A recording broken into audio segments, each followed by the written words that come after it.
Это не булочки, это просто сказка. Ну, очень нежные, воздушные, ароматные. Оставайтесь со мной и будем готовить эти потрясающие булочки. Начнем с приготовления опары. В миску выкладываем 25 граммов свежих прессованных дрожжей, добавляем столовую ложку сахара и разминаем ложкой. Вливаем 100 граммов теплого молока и всыпаем 2 столовые ложки муки. Сразу перемешивая ложку, а затем венчиком до однородности. Все продукты должны быть комнатной температуры. Заранее выложите их из холодильника. Накрываем и оставляем в теплом месте примерно на 10-15 минут, пока не появится пышная дрожжевая шапочка. А пока подготовим остальные продукты. В другую миску выкладываем 350 или 370 граммов творога жирностью 5 или 9%. Добавляем 2 яйца тут у меня и 1 белок, а желток оставляем позже, он понадобится для смазывания булочек. И добавляем половинку чайной ложки соли. Теперь всыпаем 100 граммов сахара, 10 граммов ванильного сахара, все хорошенько пробиваем погруженным блендером до однородной массы. Кстати, если останутся небольшие крупинки творога, комочки, ничего страшного. Опара уже отлично подошла, вот видите, образовалась шапочка. Добавляем ее к творожной массе. И теперь постепенно просеиваем муку. Сначала перемешиваем тесто ложкой.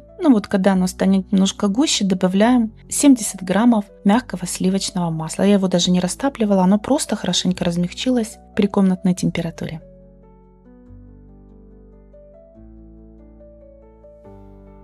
Продолжаем замешивать тесто руками. Муки у меня ушло примерно 520-530 граммов. Но ориентируйтесь, пожалуйста, не только на граммы, а прежде всего на консистенцию. Тесто должно остаться очень мягким, слегка липким. Не старайтесь забить его мукой. Именно тогда булочки получаются воздушными, как пух. И чтобы было удобнее не забить тесто мукой, смазываю одну руку растительным маслом.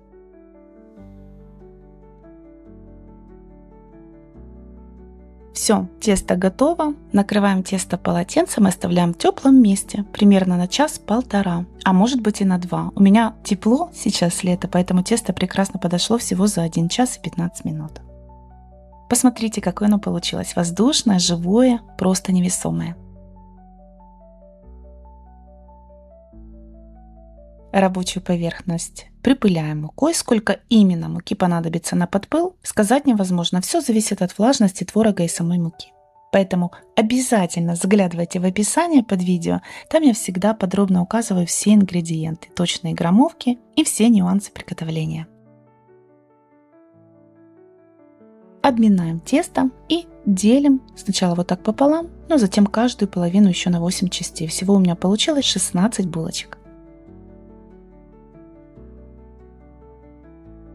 Каждый кусочек теста собираем к центру, вот так вот, защипываем и подкатываем в шарик. Чтобы булочки получились кругленькими, без заморочек, накрываю шарик обычным стаканом подходящего размера и быстрыми вот такими круговыми движениями прокатываю его по столу. Буквально несколько секунд и получается круглая булочка. Это так, чтобы не заморачиваться. Но если хотите идеально одинаковый размер, просто взвесьте каждый кусочек теста. Выкладываем булочки на противень, застеленный пергаментом, накрываем и оставляем на расстойку, примерно еще минут на 20-25. Желток смешиваем с небольшим количеством молока, теперь аккуратно смазываем каждую булочку. Выпекаем в заранее разогретой духовке до 180 градусов, режим вверх-вниз примерно 20-25 минут до красивой румяной корочки. Готовые булочки достаем из духовки, накрываем полотенцем и даем им отдохнуть еще 3-5 минут. Пока они немного остывают, подготовим все для самой вкусной части. К сахару добавляем ванильный сахар и перемешиваем. И отдельно растапливаем еще сливочное масло.